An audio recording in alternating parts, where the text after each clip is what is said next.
ஹரே கிருஷ்ணா. பதம் 23. இதுல என்ன அப்படின்னா அதே தக்ஷனோட சாபம் அப்படியே தொடர்கிறது. ஹரே கிருஷ்ணா.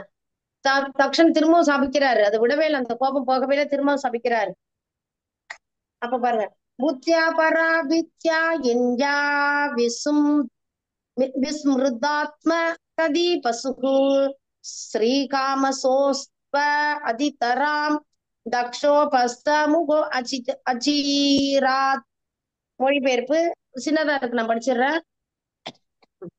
தக்ஷன் இவ்வுடலே எல்லாம் என்று ஏற்றுக்கொண்டவர். அவர் விஷ்ணு பாதத்தினையோ அல்லது விஷ்ணு கதியினையோ மறந்ததின் விளைவாக பாலுறவு வாழ்வில் பற்று மிகுந்து அலைகிறார். அதற்கு தண்டனையாக மிக விரைவில் அவர் ஒரு ஆட்டின் முகத்தினை பெறப்போகிறார். தக்ஷன் பாருங்க, திரும்ப என்ன ஆகுது, இந்த தக்ஷன் என்ன பண்றாரு, இந்த உடலே எல்லாம் அப்படின்னு நினைச்சுக்கிட்டே இருக்கிறவர் அவரு. அதனால என்ன ஆகுது, அவர் விஷ்ணுவோட பாதத்தை நம்மளாம் சாண்டிங் பண்ணும்போது என்ன சொன்னாங்க, விஷ்ணுவோட பாதத்தை நம்ம ஞாபகம் வச்சுக்கணும், மெடிடேட் பண்ணுங்கன்னு சொல்றாங்க. அப்ப இங்க பாருங்க, விஷ்ணு பாதத்தையும் அல்லது விஷ்ணுவோட கதினா என்ன, இலக்கு, விஷ்ணுதான் பரம இலக்கு அப்படிங்கறது அவருக்கு தெரியல. அதை மறந்ததுனால பாலுறவு வாழ்வில் பற்றுக்கொள்கிறாரான். இந்த குழந்தை குட்டி பிள்ளை அதை காப்பாற்றணும், பொருள் ஈட்டணும், அது இன்பமா எப்படி அவங்களோட அனுபவிக்கிறது, இது மட்டும் தான் தெரியுதே தவிர நம்ம இவங்களோட தந்தை இவங்களை எல்லாமும் நம்ம வைகுண்ட லோகத்துக்கு அழைச்சிட்டு போறதுக்கு என்ன வழியோ, பகவானோட சேவையில ஈடுபடுத்துறதுக்கு என்ன வழியோங்கிற ஞானமே வராம போயிடும். அதற்கு தண்டனையாக என்ன ஆகுது, இவர் இந்த மாதிரி பண்ணதுக்கான தண்டனை என்ன ஆகுது, திரும்ப ஒரு ஆட்டோட முகத்தை அவர் ஏற்றுக்கொள்ள போகிறார். அப்ப பாருங்க, ஒரு சாபத்தினோட பின்விளைவு இவ்வளவும் நடக்குது. ஒரு கோபம் இத்தனை வேலை பண்ணுது. அப்ப படிச்சோம், நம்ம கண்கள்லாம் அவர் சவந்து போச்சு அப்படின்னு பாக்குறோம். கண்ணாப்பண்ணான்னு வார்த்தைகள் வருது. சபையில இருக்காரு, சபையில ஒருத்தவங்களை மதிக்கலைன்னா கூட அது மோசமான வார்த்தையை, தாழ்ந்த வார்த்தையை வச்சு பேசக்கூடாதுங்கிறது கூட தெரியல. அந்த மாதிரி பேசுறாரு. அப்ப இவருக்கு என்ன கிடைக்குது, ஆட்டோட முகம்தான் கிடைக்குது. போஸ்ட் என்ன போஸ்ட், பெரிய பிரஜாபதி போஸ்ட். ஆனா செய்யற வேலை இந்த மாதிரி இருக்கு. அப்ப இந்த பாகவதம் மூலம் நமக்கு பாடம் கற்றுத் தருகிறார் இல்லையா, அததான் தெரிஞ்சுக்கணும். பதம் 24. அடுத்தது போலாம். வித்யா புத்திர் அவித்யாயாம் கர்ம மையாம் அதௌ ஜடக சம்சரந்தவ இக ஏ சாமும் அணு சர்வாவமானினம். மொழிபெயர்ப்பு பொருள் யாராச்சும் படிங்க. ஹரே கிருஷ்ணா. நான் படிக்கட்டுங்களா? படிங்க. மாதாஜி படிங்க, சுலோச்சனா மாதாஜி படிங்க, அடுத்தது படிக்கிறேன். படிங்க படிங்க படிங்க. ஹரே கிருஷ்ணா. பதம் 24. வித்யா புத்திர் அவித்யாயாம் கர்மமய்யாம் அசௌ ஜடக சம்சரன் இக இகையே சாமும் அணு சர்வமானினம். மொழிபெயர்ப்பு தந்த ஸ்ரீல பிரபுபாதா கி ஜெய். பொருள் அடிப்படையிலான கல்வி மற்றும் அறிவை முனைந்து வளர்ப்போர் செய்தி ஞானத்தில் மந்தமானவர்கள் ஆவதோடு தங்கள் அறியாமையினால் பலந்தரும் செயல்களிலும் ஈடுபடுகின்றனர். இப்படிப்பட்டவர்கள் வேண்டுமென்றே சிவபெருமானை அவமதிக்கின்றனர். இவர்கள் தொடர்ந்து பிறப்பு இறப்பின் சுழற்சியில் இருப்பாராக. பொருளுரை. இங்கே குறிப்பிடப்பட்டிருக்கிற 3 சாபங்களும் ஒருவனை கல்லாகவும் ஆன்மீக ஞானத்தில் சூனியமாகவும் அறியாமை இருள் என்னும் பொருள் அடிப்படையிலான கல்வியில் வைத்திருக்கவும் போதுமானவை. இச்சாபங்களை இட்ட பின்னர் நந்தீஸ்வரர் தட்சனுக்கு ஆதரவாக சிவபெருமானை நிந்தித்த அந்தணர்கள் தொடர்ந்து ஜனன மரண சுழற்சியில் இருப்பார்களாக என்றும் நந்தி தேவர் தவித்தார். ஹரே கிருஷ்ணா. ஹரே கிருஷ்ணா. நன்றி மாதாஜி.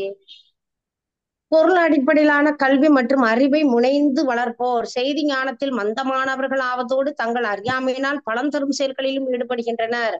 வெறும் இப்ப நம்மளோட ஸ்கூல் காலேஜ் அதுல எல்லாம் பாத்தீங்கன்னா நமக்கு இந்த ஆத்மீக ஞானமே இல்லை இல்லையா. பொருள் எப்படி ஈட்டுவது அப்படிதான் நம்ம பாக்குறோம். நம்மளுமே அப்படிதான் குழந்தைகளை என்ன செய்யறோம், நல்லா பள்ளிக்கு போப்பா, நல்லா படிச்சு பெரிய ஆளாகி நல்லா சம்பாதிக்கணும், இப்படிதான் சொல்லி கொடுத்தோம் இல்லையா. பிரபாதனுடைய இயக்கத்திற்கு வந்தமோ பகவத்கீதை பாகவதம் படிக்கிறதுனால வாழ்வு இலக்கு என்னன்னு தெரியுது, பயிற்சி பண்ணிட்டு இருக்கோம். அதுக்கு முன்னாடி இப்படிதான் இருந்தோம். அப்ப பொருளோட அடிப்படையிலான கல்வி அதை ரொம்ப அந்த அறிவை வளர்த்துக்கணும்னு அப்படி செய்யறவங்க என்ன ஆகுறாங்க, ஞானத்தில் மந்தமானவர்கள் ஆகுது. ஞானம்னா என்ன, ஆன்மீக ஞானம் சுத்தமா இல்லாம போயிட்டு மந்தமாயிட்டாங்க. அதனால அறியாமையினால பலம் தரும் செயல்கள்ல தான் ஈடுபடுறாங்க அப்படின்னு சொல்லப்படுது. இப்படிப்பட்டவர்கள் வேண்டுமென்றே சிவபெருமானை அவமதிக்கின்றனர். இந்த மாதிரி அந்த ஞானம் இல்லாதனால, ஏன்னா அவருடைய உயர்ந்த நிலை தெரியாது. இப்ப இதுவே நமக்கு இது என்ன சொல்லித்தராங்க, வைஷ்ணவானாம் யதா சம்பு, அவர் மிகச்சிறந்த பக்தர். வைஷ்ணவர்களே அவர்தான் டாப் மோஸ்ட்னு படிக்கிறோம். சதா சர்வ காலம் பாகவதம் படிக்கிறார், பகவத்கீதை படிக்கிறார். ரொம்ப வீழ்ந்த ஆத்மாக்களை எல்லாம் அவர் வந்து தன்னுடைய காரணமற்ற கருணையினால கம்பேஷன் அப்படிங்கிறாங்க ஆங்கிலத்துல. அதனால அவர் வந்து இந்த பேய் பிசாசு உடல் கிடைக்காம இருக்காங்க, ஆசையெல்லாம் வந்து பாதியிலே நின்று இந்தபடி தற்கொலை பண்ணவங்க, அவங்களாம் ஸ்மசானத்துல இவர் போய் அவங்களையெல்லாம் பக்தி கொண்டு வர்றதுக்கு என்ன உண்டோ அதெல்லாம் செஞ்சு கொடுக்குறாரு. அதெல்லாம் நம்ம பார்த்தோம். ஆசுதோஷ் அவர்கிட்ட போய் நம்ம கிருஷ்ண பக்தி வேணும்னா உடனே முன்பற்றுவாரு. அதெல்லாம் பார்த்தோம். அப்ப அவருடைய உயர்ந்த நிலை தெரியாதனால என்ன ஆகுது, அப்ப வந்து அவர் வந்து ஒரு நிமிஷம் பக்கம் மாறிட்டு உயர்ந்த நிலை இல்லாதனால இந்த மாதிரி அவரை அவரை அப்படி அவங்க வந்து அந்த மாதிரி நடத்துறாங்க. சாபங்களை இட்ட பின்னர் நந்தீஸ்வரர் தக்ஷனுக்கு ஆதரவாக சிவபெருமானை நிந்தித்த அந்தணர்கள் தொடர்ந்து ஜனன மரண சுழற்சியில் இருப்பார்களாக என்றும் நந்தி தேவர் சபித்தார். ஒண்ணு தான் உடல் தான் அப்படியே நினைச்சுக்கிட்டே இருப்பாங்கிறது சொல்லிட்டாரு. இந்த மரண ஜனன அதுலயே நீ பண்ணிக்கிட்டே இருப்ப, இதுல இருந்து வெளியே வராம இருப்பா அப்படின்னு போது சபிச்சும் விட்டுறாரு. இததான் சொல்லப்படுது. பொதுவா அந்த பொருள் ஈட்டணும் அப்படின்னா என்ன ஆகுது, அது வந்து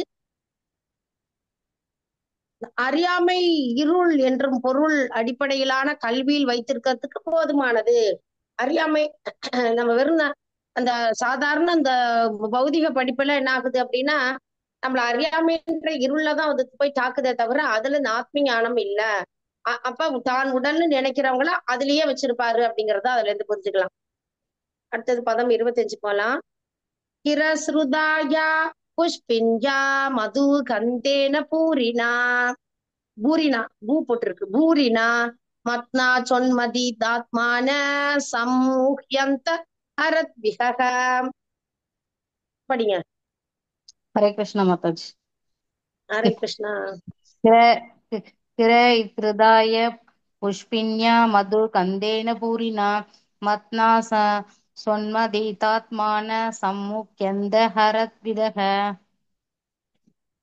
மொழிபெயர்ப்பு தந்த ஸ்ரீல பிரபுபாதாக்கு ஜெய். வேத மந்திரங்களின் மலர் போன்ற மென்மையான மொழியில் மயங்கிய சிவபெருமான் மீது காழ்ப்புணர்ச்சி கொண்ட மந்த மதியாளர்கள் எப்பொழுதும் பலன் தரும் செயல்களிலேயே பற்றுடையோராக இருப்பார்கள். பொருளுரை: சொர்க்க லோகத்தில் வசதி நிறைந்த உலோகாயத வாழ்க்கை வாழ வழிவகுக்கும் வேத பிரமாணங்கள் இங்கே மலர் போன்ற மொழியோடு ஒப்பிடப்படுகின்றது. ஏனென்றால் மலர் என்றால் நிச்சயம் அதில் மகரந்தம் இருக்கும், ஆனால் அது நீண்ட நாள் இருக்காது. மலர் என்றால் அதில் இனிக்கும் தேன் இருக்கும், ஆனால் அது நிலையானதல்ல. ஹரே கிருஷ்ணா. ஹரே கிருஷ்ணா. இந்த முதல் ஸ்லோகத்துல ஒரு வாரத்துக்கு ஒண்ணு முக்கியமா வந்து சொல்லணும். அதுல என்ன போட்டிருக்கு அப்படின்னா, இந்த குறிப்பிட்டிருக்க 3 சாபமும் என்ன ஆகுது, ஒருத்தனை கல்லாக்கிடுது அப்படின்னு சொல்லப்பட்டிருக்கு. என்ன கல்லாக்கிடுதுன்னா என்ன அர்த்தம்? கல்லா போயிடுவோமா? இல்ல, கல் போன்ற இதயம் கிடைச்சிரும், உருகாது. எப்ப பக்தி தொண்டு பண்றோமோ பகவானை நினைச்சு பண்ண பண்ண உருக உருக உருக என்ன ஆகும்னா நம்மளுடைய இதயம் மென்மையாகும். மென்மையாகும். அதனாலதான் என்ன ஆகுது, நம்ம நாம ருச்சி ஜீவத்தையா அப்படின்னு படிக்கிறோம். என்ன நாம ருச்சி வந்துட்டு நம்ம ஹரிநாம சொல்ல சொல்ல சொல்ல மென்மையாயிடுது. நம்மளோட இதயம் போன்ற கல்லா இருந்தது அது வந்து உருகிடுது. யார பார்த்தாலும் ஐயோ இவன் கிருஷ்ணா உணர்வு இல்லாம அலையிறானே, இவனுக்கு எப்படி சொல்லி தர்றது, அவன் வந்து படுகுழியில இருக்கானே, என்ன அப்படின்னா அந்த பாழுங்கணத்துல தான் இருக்கோங்கிறது நினைப்பே இல்லாம நான் குஷியா இருக்கேன்னு ஆடிக்கிட்டு இருக்கானே, இவனை எப்படி காப்பாத்துறது அப்படிங்கிற ஒரு நினைப்பு வர்றதுனாலதான் அந்த பக்தன் என்ன செய்யறான், ஒரு பகவத்கீதை போய் கொடுப்பான், இல்ல ஒரு ஸ்லோகம் சொல்லி தருவான், ஹரிநாம சொல்லி தருவான். எங்க கோயிலுக்கு வாங்க, ரத யாத்திரை வருது, ஜெகநாதர் ரத யாத்திரை வாங்க, இந்த கயிறு தொட்டு இழுத்தா போதும், ஜெகநாதரை பார்த்தா போதும், அது ஒண்ணு வேண்டாங்க, ஃபர்ஸ்ட் கிளாஸ் பிரசாதம் கொடுப்பாங்க இஸ்கான்ல, அதை வந்து சாப்பிடுங்க. அப்ப எல்லாமே தேர் திருவிழா கொண்டாட்டம் தானே, அவன் வாங்கன்னு சொல்லி நம்ம அழைச்சிட்டு வருவோம். இதுதான் மனிதனை இல்லைன்னா கண்ணாகிடும். அது ரொம்ப முக்கியமான வார்த்தை. அதை பார்த்துக்கிட்டே இருந்தேன். 3 சாபங்களும் என்ன ஆகுது, ஒண்ணு வந்து தான் உடல்னு எப்ப பார்த்தாலும் நினைச்சுக்கிட்டே இருப்பான், அந்த ஆன்மீகத்துல இருந்து வெளியே வரவே முடியாது, பொருளிட்டும் பலன் தரும் செயல்களையே பண்ணிட்டு இருப்பாங்கிறத 3 சாபம். அது என்ன ஆகுது, அந்த சாபமும் ஒருத்தனை கல்லாக்கிடுது. கல்லாக்கிடுதுன்னா அவனுடைய இதயம் மென்மையாவே ஆகாது. மென்மையாக ஆனால் மட்டும்தான் ஜீவதையாவே வரும். ஒரு கொசு கூட அடிக்க மாட்டோம், ஐயோ அப்படின்னு தட்டி விட்டுருவோம். அதுக்கு முந்தைய என்ன பண்ணுவான், ஒரு பேட்டை வச்சுட்டா பிட்டி பிட்டி பிட்டி பிட்டின்னு எல்லாத்தையும் பிடிச்சு கொண்டு சாச்சோம். இப்ப என்ன ஆகுது, அதுவும் பகவானின் அங்க உறுப்பு, அதை கொல்லக்கூடாது அப்படிங்கிற அன்பு வருது. அதுக்கும் ஒரு குறிப்பிட்ட காலம் வரைக்கும் இந்த உயிரை இந்த உடல்ல வச்சிருக்கணும். அதுக்கப்புறம் அதுக்கு ப்ரொமோஷன் கிடைக்கும். இப்ப நம்ம இப்பயே கொண்டுட்டோம் அப்படின்னா அது உடல் கிடைக்காம கிடக்கும். அப்புறம் மீண்டும் அந்த பரிமாணத்திலேருந்து வரணும். இவ்வளவு விஷயம் இருக்கு. இதெல்லாம் பகவத்கீதை பாகவதம் மூலம் படிக்கிறோம். அப்ப எந்த ஜீவனையும் கொல்லுவதற்கு அஞ்சுவோம். மனம் மென்மையாகும், ஜீவதயா வரும். இதெல்லாம் ரொம்ப முக்கியமான விஷயம். இப்ப ஜீவதயா வரலைன்னு வச்சுங்களேன், அப்ப கிருஷ்ணனை பத்தி எங்க போய் பேசுவோம்? நம்ம முதல்ல ரொம்ப இனிமையா இருப்போம். ஏன் நான் ரொம்ப ஹாப்பியா இருக்கேன், கிருஷ்ணன் அவ்வளவு நல்லா இருக்குடா, அவர் எவ்வளவு கருணை உடையவர், அவரும் கருணையா இருக்காரு, எல்லையற்றவர், அவருடைய கருணையும் எல்லையற்றதுன்னு போய் யார்கிட்ட சொல்றாங்களோ அவன் எனக்கு பிரியமானவன்கிறாரு பகவத்கீதையில. அப்ப எங்க பகவானுக்கு பிரியமானவனா நம்ம ஆக முயற்சிப்போம். இன்னொன்னு, மற்றவர்களை பிரியமாக ஆவதற்கு முயற்சி செய்வோம். இதுதானே ஒரு கருணை உள்ளம். அப்ப கல்லாக ஆயிடும் அப்படின்னா அது மிகப்பெரிய சாபம். அப்ப அந்த சாபத்திற்கு ஆளாகக்கூடாது, அந்த கோபத்தை குறைக்கணுங்கிறதும் முதல் ஸ்லோகத்துல பாக்குறோம். சரியா? இப்ப பாருங்க, வேத மந்திரத்தோட மலர் போன்ற மென்மையான மொழியெல்லாம் மொழியில மயங்கி இந்த சிவபெருமான் மீது காழ்ப்புணர்ச்சின்னா பொறாமை உணர்ச்சி உண்டு அறிவு இல்லாம இருக்கிறவங்க என்ன செய்யறாங்க, எப்ப பார்த்தாலும் பலன் தரும் செயல்கள்ல தான் பற்றுடையவர்களா இருப்பாங்க. அந்த விட்டுட்டு பகவத்கீதை படிப்பதோ பாகவதம் படிப்பதோ கிருஷ்ணரை மகிழ்விப்பதிலோ ஈடுபட மாட்டார்கள். சொர்க்கலோகத்தில் வசதி நிறைந்த உலகாயத வாழ்க்கை வாழ வழிவகுக்கும் வேத பிரமாணங்கள் இது ஓமையா சொல்லப்படுது. எதுக்கு அந்த மாதிரி பிரமாணம் கொடுத்திருக்கு, அதுல உள்ள வார்த்தைகள்லாம் வெறும் அந்த மகரந்தம் தேன் மட்டும்தான் இருக்கும் அப்படின்னு சொல்லப்படுது. அது ரொம்ப நீண்ட நாள் இருக்காது, மகரந்தமும் நீண்ட நாள் இருக்காது, தேன் இருக்கும், அதுவும் நிலையானது கிடையாது, அவ்வளவுதான் கொஞ்சம் தான் இருக்கும் அப்படின்னு சொல்லப்படுது.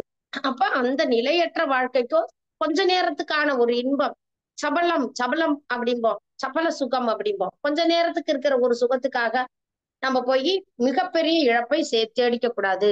மங்களாரத்தி எந்திரிக்கணும்னு சொல்றோம், ஒரு சபல சுகம் வந்துடும். அது இந்த மழை காலம் ஒரு குளிர் நேரம் அப்படின்னா இன்னும் கொஞ்சம் நல்லா தூங்கலாம, இழுத்து பொத்திக்கிட்டு நல்லாதான் இருக்கும். ஆனா அது கொஞ்ச நேரத்துக்கு அது தூக்கம். ஆனா அதை விட்டு கட் பண்ணிட்டு வெளியில வந்து மங்கள ஆரத்தி பண்ணி பாருங்க, நாள் முழுவதும் இனிமை. இல்லையா? நம்ம எல்லாருமே உணர்ந்திருப்போம். இப்படிதான் இப்ப நம்ம பழகி பழகி பழகி பழகி நம்ம என்ன ஆயிட்டோம், மங்களாரத்தி காட்டான்னு எந்திரிச்சிடறோம். காலையில பாடு பகவானை புகழ்ந்து பாடுகிறோம், சேர்ந்து பாடுகிறோம், ஆடுகிறோம், கொண்டாடுறோம், ஜபம் பண்றோம், நாள் முழுவதும் நம்மளும் உயர்றோம், அடுத்தவங்களை உயர்த்துவதற்கு எல்லாம் சேர்ந்து சேர்ந்து கொண்டாடுறோம். இல்லையா? அப்ப இந்த உலகம் நிலைத்த இன்பத்தை நோக்கி பயணப்படுகிறோம். அப்ப இந்த நிலையற்ற வாழ்வு, உலகாத வாழ்க்கை அப்படிங்கிறது இந்த மகரந்த பூவுக்கும் அதுல உள்ள தேனுக்கும் ஒப்பிடப்படுகிறது. அது நிலையானது கிடையாது, நீண்ட நாளைக்கு கிடையாது. அப்ப சபல சுகத்தை விட்டு விட வேண்டும். நேரம் இருக்கா? அடுத்த படிக்கலாமா? ஒரு ஸ்லோகம் படிக்கலாம் மாதாஜி. சரி. பதம் 26. தேங்க்யூ மாதாஜி. सर्वभक्षाद्विजावृत्यै धृता विद्या तपोव्रता वित्तदेहेन्द्रिया रामा याचका विचरन्तौ व इह. மொழிபெயர்ப்பு படிங்க. ஹரே கிருஷ்ணா. ஹரே கிருஷ்ணா. सर्वपक्षाद्विजावृत्य धृत विद्या तपो व्रताः वित्ततेगेन्द्रिया रामा யாச்சாகா விசரந்த இக. மொழிபெயர்ப்பு. இந்த அந்தணர்கள் கற்பது, தவம் செய்வது, நோன்பு நோற்பது போன்றவை எல்லாம் தங்கள் உடலை பேணுவதற்காகவே ஆகட்டும். அவர்கள் எத்தனை உண்பது எத்தனை உண்ணக்கூடாது என்று பிரிந்தறிய தெரியாதவர்களாக மாறட்டும். உடலை பேணுவதற்காக பொருள் தேடி வீடுகள் தோறும் சென்று அவர்கள் இறந்து பிழைக்கட்டும். பொருளுரை. தட்சனை ஆதரித்த அந்தணர்களுக்கு எதிராக நந்தியம் பெருமான் கொடுத்த மூன்றாவது சாபம் இக்கலியுகத்தில்தான் நன்றாக செயல்படுகிறது. அந்தணர் என்றால் பிரம்மத்தை அறிந்தவர் என்று பொருள். ஆனால் இப்பொழுது தம்மை அந்தணர்கள் என்று அழைத்து கொள்பவர்கள் பரபிரம்மத்தின் இயற்கையினை அறிந்து கொள்வதில் ஆர்வமே இல்லாதவர்கள். வேதாந்த சூத்திரம் கூறுகிறது, அததோ பிரம்ம ஜிக்ஞாசா.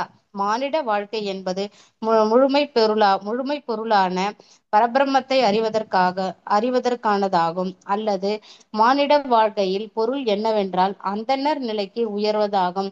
துரதிர்ஷ்டவசமாக உண்மையான அந்தண குடும்பங்களில் பிறந்த இந்நாளைய அந்தணர்கள் அல்லது தம்மை அந்தணர் என்று கூறிக்கொள்வோர் தாங்களும் அந்தணர்களுக்குரிய கடமைகளை செய்வதில்லை, மற்றவர்களையும் அந்தணர் நிலையினை அடைய விடுவதில்லை.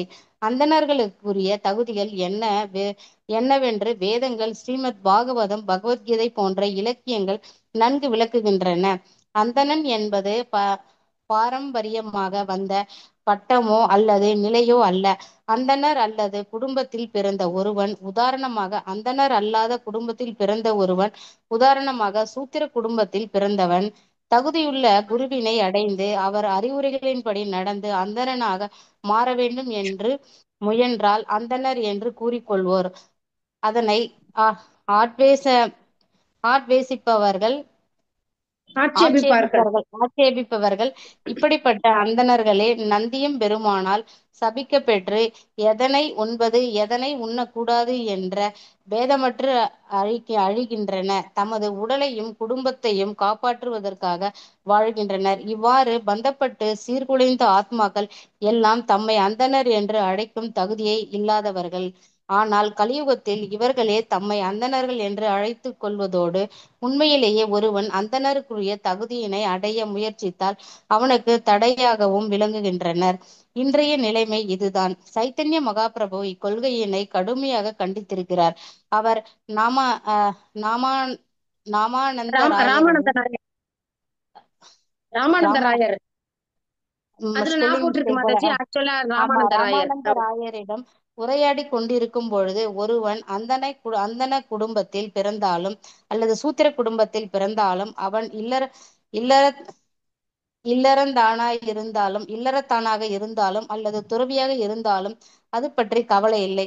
அவன் கிருஷ்ணரை பற்றிய அறிவியலை கற்றவனாக இருந்தால் அவன் ஆன்மீக குருவாக இயலும் என்று கூறியிருக்கிறார். சைத்தன்ய மகாபிரபுவிற்கு ஹரிதாச தாகூரர் மற்றும் ராமானந்தராயர் போன்ற சூத்திரர்கள் எனப்படும் எத்தனையோ சீடர்கள் இருந்தனர். கோஸ்வாமிகள் என்றழைக்கப்படும் பகவான் சைத்தன்யரின் தலை மாணாக்கர்கள் எல்லாம் அந்தண சமுதாயத்திலிருந்து நீக்கி வைக்கப்பட்டவர்களே. ஆனால் சைத்தன்ய மகாபிரபு தனது கருணையினால் அவர்களை முதல் தர வைஷ்ணவர்களாக மாற்றினார். ஹரே கிருஷ்ணா.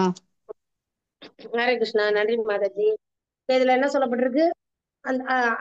பொதுவா அந்தணர்கள் அப்படின்னா தவம் செய்யறது, நோன்பு நோக்கிறது, இதெல்லாம் உடலை பேணுவதற்காகவே ஆகட்டும் சபிக்கிறாரு இங்க. இந்த அந்தணர்கள் கற்பது, தவம் செய்யறது, நோன்பு நற்பது, இதெல்லாம் உடலை பேணுவதற்காக ஆகட்டும் அப்படின்னு சாபம்ன்றாரு. அவ எதனை உண்பது எதனை உண்பக்கூடாது தெரிவதாக மாறட்டும், இதெல்லாம் சாபம். இப்படி பண்ணட்டும் வரிசையா சாபம் விட்டுக்கிட்டே வர்றாரு. அப்படி ஆனா என்ன ஆகும்?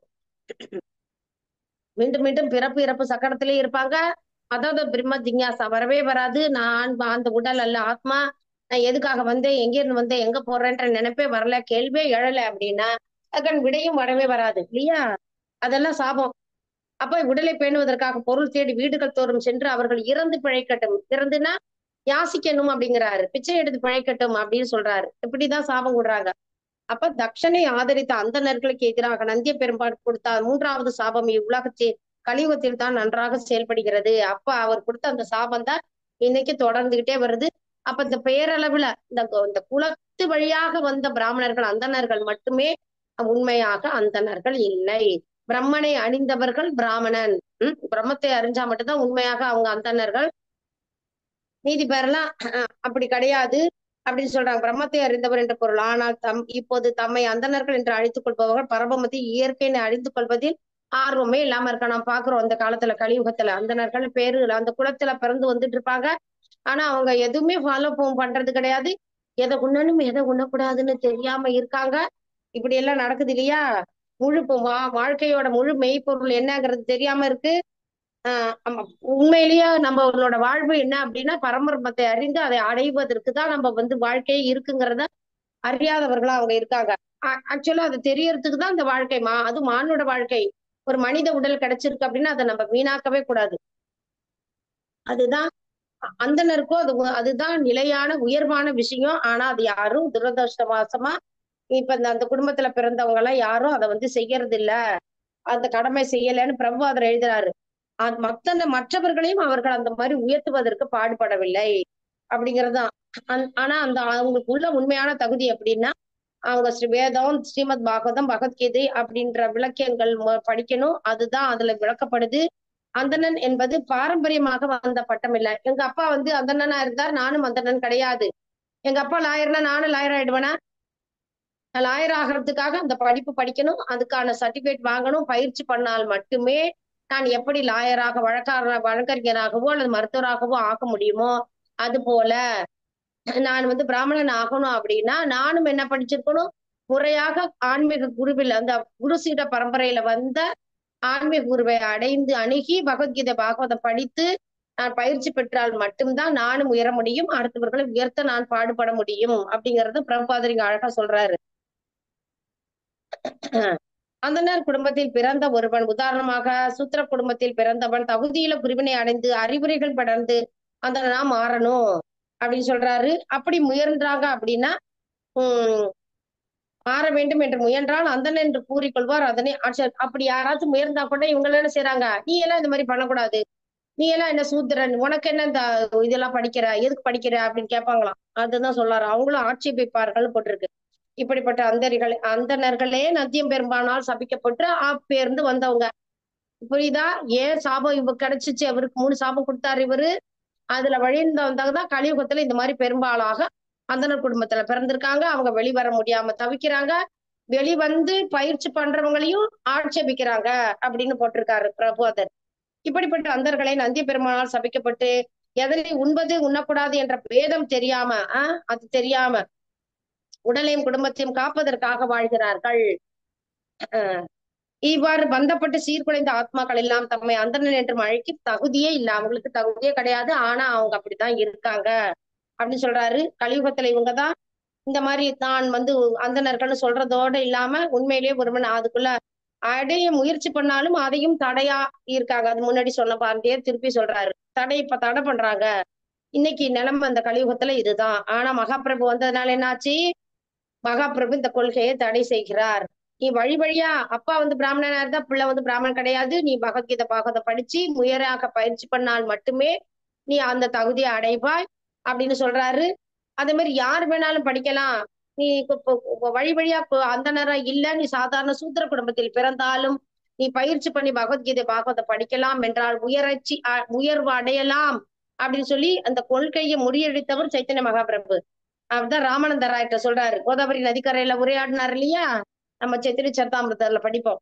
அதுல பாருங்க, ராமானந்த ராயிட உரையாடி கொண்டிருக்கும் பொழுது ஒரு அந்தன குடும்பத்தில் பிறந்தாலும் சூத்திர குடும்பத்துல பிறந்தா கூட, இல்லறத்தனா இருந்தாலும் கிரகஸ்தனா இருந்தா கூட, எப்பேற்பட்ட இருந்தாலும் சரி, சன்னியாசியா இருந்தாலும் சரி, அதை பத்தி கவலையே கிடையாது. நீ எங்க இருக்க, எந்த வர்ணத்துல இருக்க, எந்த ஆசிரமத்துல இருக்காங்கிறது பிரச்சனையே கிடையாது. சமூகத்தை சேர்ந்தவர்களா இல்ல அந்த கிரக ஆசிரமத்துல இருக்கியாங்கிறது பிரச்சனை இல்லை.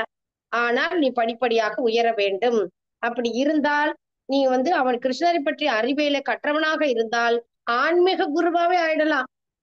இப்ப நம்ம பார்த்தோம், பிரபு அதனோட இயக்கத்துல ஆரம்பத்துல ரொம்ப மோசமான நிலையில இருந்தவங்க கூட படிப்படியா உயர்ந்து பெரிய மகாராஜாவே ஆகி அவங்களும் உயர்ந்து மற்றவர்களை உயர்த்துவதற்கு வழிகாட்டுகிறார்கள். அப்ப வழி நடத்துறாங்களா இல்லையா, நம்ம கண்ணு முன்னாடி பாக்குறோம். அந்த மாதிரி பண்ண முடியும். அப்ப நம்ம குலம் பார்க்க வேண்டியதில்லை, ஆசிரமும் பார்க்க வேண்டாம். நீ கிரகஸ்தனா இல்ல பிரம்மச்சாரியா இல்ல வானப்பிரசனா இல்ல சன்னியாசியா அதுவும் பார்க்க வேண்டாம். இது சூத்ரனா சத்திரியனா எப்படி அதுவும் பார்க்க வேண்டியதில்லை. எந்த மாதிரி நிலைமையில இருந்தாலும் ஆன்மீக குருவை அடைந்து நான் உயர வேண்டும் அப்படின்னு நினைச்சா தாராளமா பண்ணலாம்.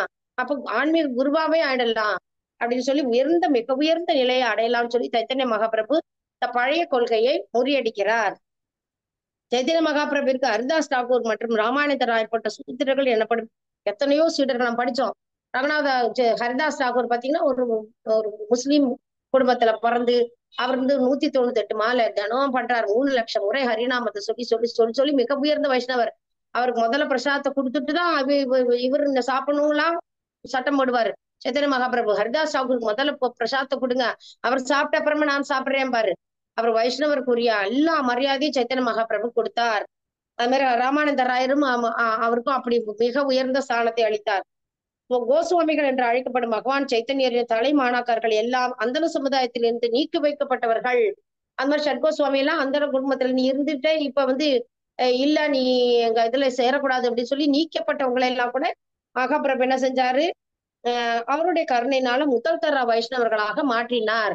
அப்ப நம்மளுடைய இயக்கத்துல அந்த சைத்தன்ய மகாபிரபு வழி வந்தா சேனாபதியான பிரபுபாதரின் கருணையினால நம்மளும் இந்த யாரு, நீ எந்த குலத்துல பிறந்த, என்னவா இருக்க, அதை யாரும் நம்ம பாக்குறது கிடையாது. நீ கற்பா சேப்பா குட்டையா நெட்டையா, நீ சூத்திரனா சத்திரியனா, எதுவும் பாக்குறது கிடையாது. ஏன்னா கலியுகத்துல நீ யார் வேணாலும் பகவானை சேவை பண்ணணும் அப்படின்னு நினைச்சாங்கன்னா தாராளமாக படிப்படியாக உயரலாம். பரிணாமத்தை சொல்லி கொடுக்குறோம். அப்ப ஓ, இப்ப நம்மளே பாக்குறோம் இல்லையா? 4 மாலை பண்ண சொல்லுவாங்க, 8 பண்ண சொல்லுவாங்க, 12 பண்ண சொல்லுவாங்க. இது விளக்கணும். அப்ப நம்மளே கேட்போம், எதமா சாமி நான் இதெல்லாம் சாப்பிட்டுட்டு இருக்கேன், பரவாயில்ல நீ சொல்லு. இது சொல்ல சொல்ல பிரசாதம் எங்களுக்கு வாங்க, கிளாஸ் வாங்க, பிரசாதம் நாங்க கொடுக்குறோம், சாப்பிட சாப்பிட உங்களுக்கு நல்லாயிடும் அப்படி சொல்லி சொல்லி நாமும் அது போல வந்தவர்கள் தான். இப்ப கண் முன்னாடி பாக்குறோம் இல்லையா? பிரத்யக்ஷா பகமம். பிரத்யட்சமா நம்ம என்ன நடக்குது பார்க்கலாம். பிரபு அதை புத்தக வடிவுல மட்டும் கொடுக்கல, நடத்தியும் காட்டினார். நம்மளுடைய இயக்கமே நடைமுறை செயல்படுத்துவதுதான். அப்ளிகேஷன் பாங்க என்ன படிக்கிறோமோ அதை டே டு டே லைஃப்ல பகவத்கீதையில பாகவதத்துல என்ன சொல்லியிருக்கோம், கிருஷ்ணர் சொன்னாரு, நம்ம நடைமுறைப்படுத்தி உயர்கிறோம். கண்முறை பாக்குறோம் இல்லையா? அதுதான் இங்க சொல்லப்பட்டிருக்கு. வேற இதுல எதுவும் பாயிண்ட் ஆட் பண்ணணுமா? இல்ல மாதாஜி, நீங்க சொல்றது நல்லா புரிஞ்சுது மாதாஜி. சரி, நன்றி நன்றி, தேங்க்யூ எல்லாருக்கும் ஒத்துழைப்புக்கு. இதோட முடிச்சுக்கலாமா? முடிச்சுக்கலாம் மாதாஜி. ஹரே கிருஷ்ணா. வாஞ்சா கல்பத்தருபேச்ச கிருபா சிந்துபேயேவ ச பतितानां पावनेभ्यो वैष्णवेभ्यो नमो नमः. रद्राज श्रीमद् भागवतम की जय, श्रील प्रभुपाद की जय, श्रील गुरुदेव की जय, अनंत कोटि वैष्णव वृंद की जय, निताय गौर प्रेमानंदे. हरि हरि बोल. हरे कृष्णा. தொடர்ந்து வாருங்கள், ஆதரவு தாருங்கள். ஹரி போல். நன்றி மாதாஜி. ஹரே ஹரே கிருஷ்ணா கிருஷ்ணா. மாதாஜி. தேங்க்யூ. மாதாஜி, ஹரே கிருஷ்ணா. நன்றி. ஹரே கிருஷ்ணா.